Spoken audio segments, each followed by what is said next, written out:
Boa noite. No vídeo anterior, nós falamos sobre a causa central da decadência da educação escolar brasileira nos últimos 30 ou 40 anos. E nós identificamos essa causa na piora do ensino da língua portuguesa, né?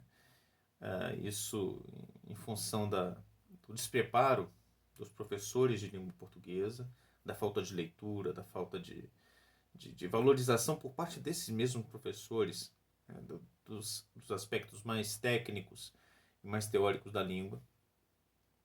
Isso em primeiro lugar. Em segundo lugar, essa decadência do ensino da língua portuguesa é causado, por sua vez também, pela perda da centralidade da língua no próprio currículo escolar, né?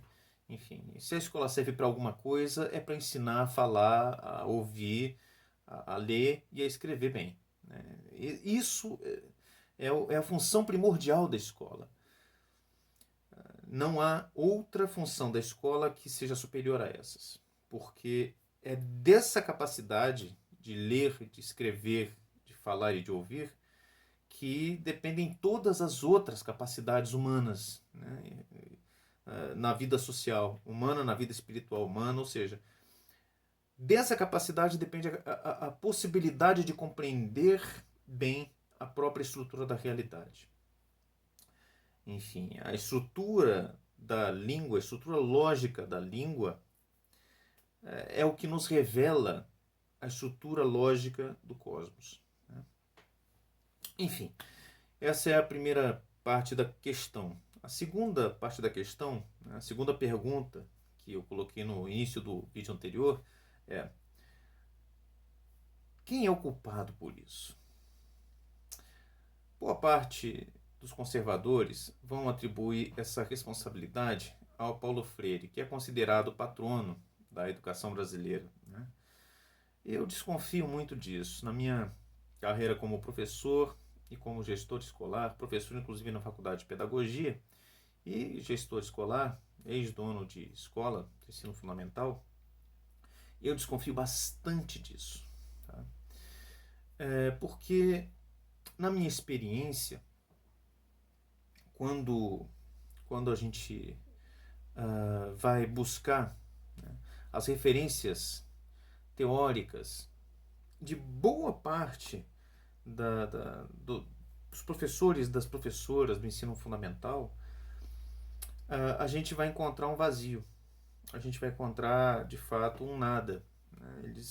Muitos até dizem que são socioconstrutivistas, mas aí você vai perguntar o que eles leram. Não leram nada. Leram Xerox na faculdade. Não conhecem, de fato, Vygotsky. Conhecem uma coisa ou outra ali, um conceito ou outro de Vygotsky, um conceito ou outro de Piaget, um conceito ou outro de Paulo Freire, mas nunca leram um livro deles, né? Enfim, um conceito ou outro da Montessori, mas nunca leram. Talvez tenham lido um ou dois livros e tomam aqueles livros como a referência mais importante do seu trabalho na educação. E mais ainda, eu vou dizer que em boa parte das faculdades, dos institutos de educação, das faculdades de educação, nas universidades, boa parte dos professores também não tem clareza, né, em relação aos referenciais teóricos, né, da educação. E aí eu preciso dizer que a maioria das faculdades do Brasil não são uma USP, não são uma UFRJ, né, não são uma UERJ, enfim, não são uma Unicamp, tá? uma Federal do Rio Grande do Sul. Não são. Não são. A maioria das faculdades são faculdades particulares, são faculdades pequenas, faculdades que não têm um projeto de serem as melhores faculdades e universidades do Brasil. Tá? Enfim. E, pela minha experiência, é muito comum que mesmo os professores da pedagogia não explorem a fundo as questões teóricas conceituais, né, do próprio processo pedagógico. Se você pegar o currículo da formação acadêmica, por exemplo, da pedagogia, você vai ver que o currículo é todo fragmentado e que há pouco espaço ali, há 3 ou 4 matérias, por exemplo, de filosofia da educação. Filosofia da educação 1, 2, 3 e 4, se tanto, né? E é justamente essa disciplina que vai discutir, ou que deveria discutir, os pressupostos teóricos e filosóficos, né, do processo pedagógico. E mais ainda, mesmo quando há mesmo nessas aulas, eu vejo que há uma tendência maior que é uma coisa natural no Brasil hoje em dia, infelizmente, que é uma tendência maior simplesmente na exposição resumida e desencarnada das diferentes teorias, né? Isso a partir geralmente de livros textos que são já simplificações, são quase apostilas, e não há a possibilidade da exigência, né, de que os futuros professores e professoras, os futuros pedagogos e pedagogas, melhor dizendo, de fato tenham uma leitura robusta das coisas. Então, assim, é difícil encontrar um pedagogo, uma pedagoga que tenha lido, por exemplo, a obra completa, que nem é tão grande, dos livros do Paulo Freire. Muito menos, assim, leram livros inteiros do Dewey, enfim, do Vygotsky e tal.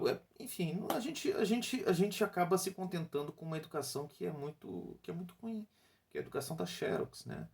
Ou do livro-texto, do resumo. Então, de fato, nesse sentido, eu acho que atribuir a responsabilidade de um fracasso ou de um sucesso educacional a um Paulo Freire, por exemplo, é um pouco de fantasia. Tá? Porque o Paulo Freire aparece mais como um símbolo do que como um referencial de fato. Tá? Por exemplo, muitos que se dizem seguidores do Paulo Freire se dizem antimarxistas. Tá? E o Paulo Freire, do início ao fim da sua obra, se coloca como um pensador dentro do referencial marxista. Fora do marxismo, não faz muito sentido a filosofia pedagógica do Paulo Freire, a não ser a parte ali alguns aspectos ali da questão da alfabetização a partir do contexto, né? Alguns aspectos ali interessantes de uma educação dialógica, no sentido até, eu faço essa associação no sentido até da defesa de um ideal de diálogo que parece até com de Habermas, né? Enfim, com a defesa da razão, da racionalidade discursiva, da racionalidade argumentativa, né? Em detrimento da racionalidade estratégica. Tá? Enfim. Alguns aspectos ali aparecem fora do marxismo, mas a base, o fundamento da teoria do Paulo Freire é marxista. Ele quer fazer a revolução por meio das escolas, e ele diz isso claramente, sabe? Então você vai perguntar para a professorinha ali, qual é o seu referencial teórico? Paulo Freire. Tá, então você quer fazer a revolução socialista, comunista na escola? Você quer... E ela tá falando, claro que não, na maioria das vezes, tá? Então o que você usa do Paulo Freire aí? Se você fizer essa pergunta para a maioria das professoras, e para a maioria, vou dizer mais, das professoras do curso universitário de pedagogia, dos professores do curso universitário de pedagogia, eu tenho certeza que haverá aí um certo embaraço, ok? E aí, é claro, eu não estou falando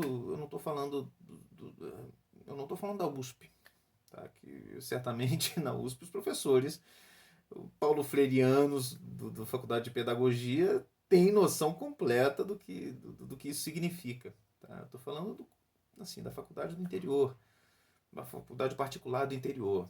É muito. Eu acho que é sobrevalorizar a influência do Paulo Freire na educação. Eu acho que de fato, essa influência é sobrevalorizada. Eu acho que ele aparece justamente mais como um símbolo, né, ah, do que como de fato uma influência real. Eu disse no vídeo anterior que eu vejo pouco Paulo Freire assim, nos documentos do MEC. Eu vejo muito Perrenot, Felipe Perrenot, por exemplo, mas eu vejo pouco Paulo Freire. Na verdade, eu vejo pouco de marxismo, tá, nos documentos do MEC. Muito pouco mesmo, se é que eu vejo. Então, a educação brasileira não é marxista. Os professores não são marxistas.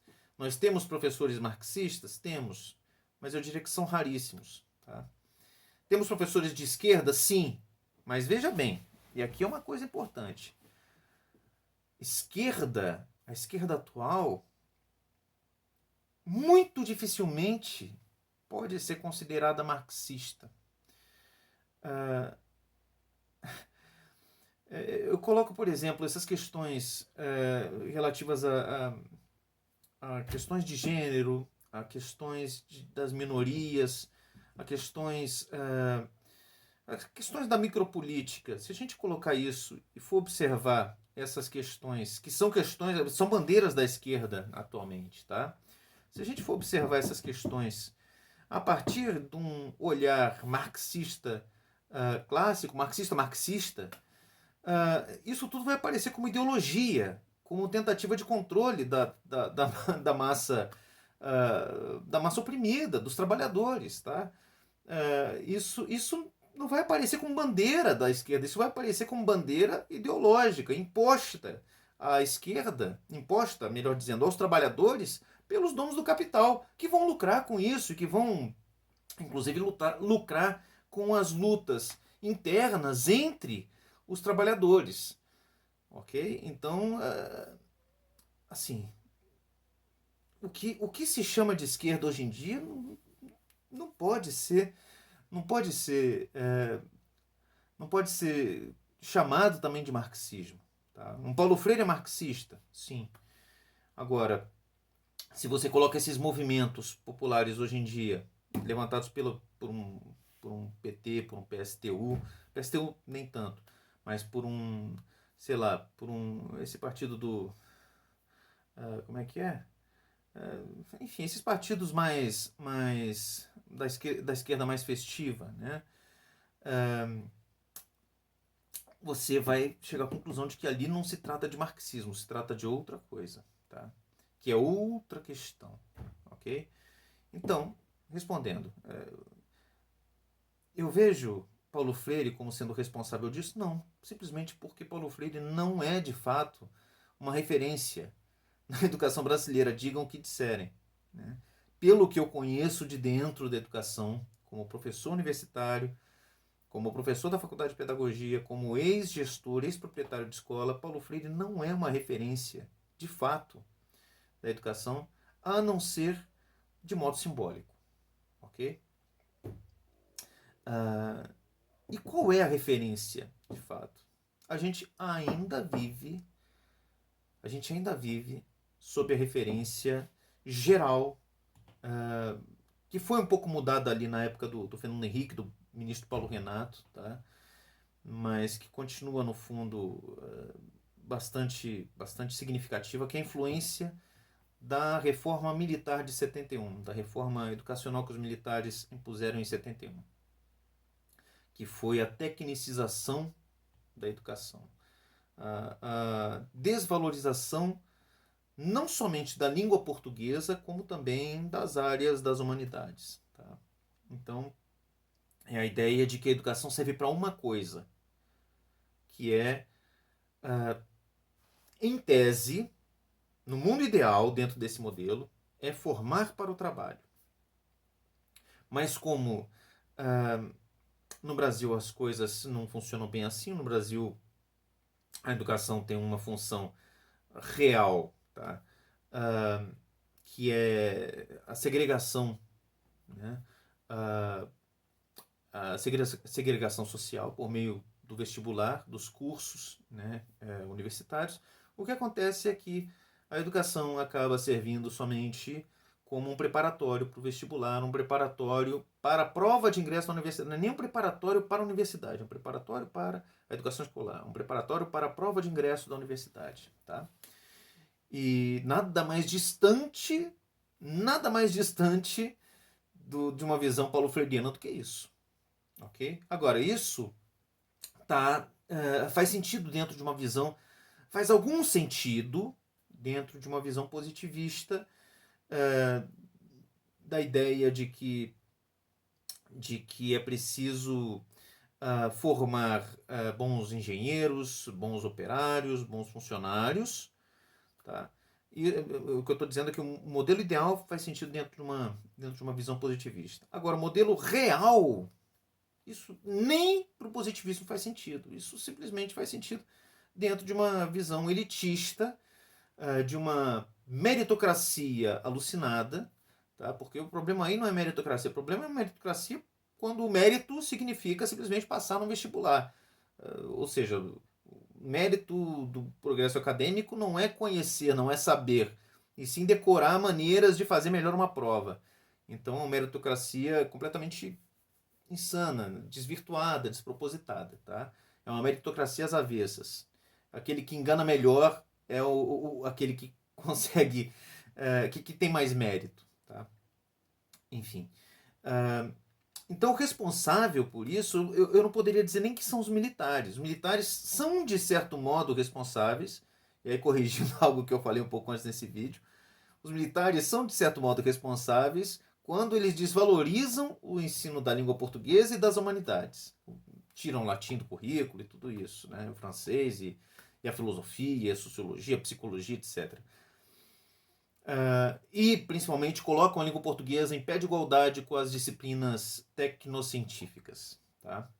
Agora, a questão aí, no fundo, o responsável pela decadência da educação brasileira talvez tenha sido justamente o processo de, de afunilamento dos vestibulares que aconteceu, e aí é uma coisa nova, que aconteceu nos anos 70 e 80.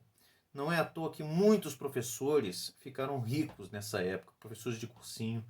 Muitos donos de cursinho ficaram milionários, né, nessa época. Porque, de fato, houve, depois do milagre econômico, né, dos anos 70, houve uma quantidade muito grande de jovens que foram fazer faculdade, que foram cujas famílias inclusive não eram, não tinha ninguém que tinha formação superior, e que esses jovens foram os primeiros das famílias a entrar na faculdade, ou queriam entrar na faculdade, tinham pela primeira vez a possibilidade de pensar nisso, depois do milagre econômico. Então houve um funil, né, no final dos anos 70, nos anos 80 e no começo dos anos 90, um funil para o ingresso na universidade. Ficou muito mais difícil entrar nessa época. Tá? Hoje em dia voltou a ficar um pouco mais fácil, mas nessa época ficou bem difícil. E as escolas começaram, em função disso, já que não se expandiu a oferta de vagas, né? Você teve um aumento extraordinário da demanda, um aumento extraordinário dos jovens que, pela primeira vez nas famílias deles, podiam sonhar com a universidade, mas você não teve um aumento significativo de vagas, então você teve ali um processo que as próprias escolas começaram a ser forçadas a preparar, acima de tudo, para o vestibular. Né? Enfim.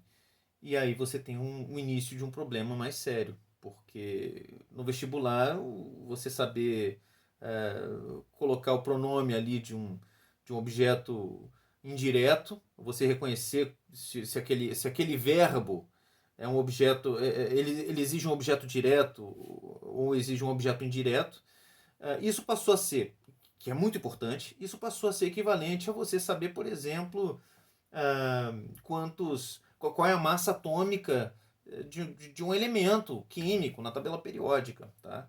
Enfim, um conhecimento que exige que você aliás, um conhecimento que te permite ter uma visão, uma compreensão melhor da estrutura da realidade, passa a ser equivalente a um conhecimento que, no fundo, ah, no fundo é simplesmente um conhecimento de almanaque, né? Que você nunca vai usar na vida. Tá? E isso acontece em função justamente desse funil do ingresso na universidade que aparece nos anos 70 e 80 e começo dos anos 90. Tá?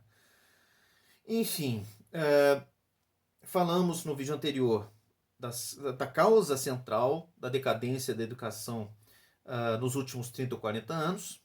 E neste vídeo aqui a gente tentou explorar, tentou encontrar ali quem é aqui, né? Quem é o responsável por isso. Não foi Paulo Freire, porque Paulo Freire não é conhecido, tá? De fato, no Brasilzão não se estuda Paulo Freire, tá? Em parte foram os militares, com a reforma de 71, e principalmente a gente tem uma circunstância que é social e econômica, que é o fato de que houve uma demanda enorme pelo curso superior, no final dos anos 70 e anos 80, e não houve a oferta suficiente para isso, e as escolas passaram a ter a função, então, cada vez mais de possibilitar esse ingresso, né, na universidade. Tá? Então, eu acho que é isso. Márcio, agora é contigo. Um abraço, meu amigo.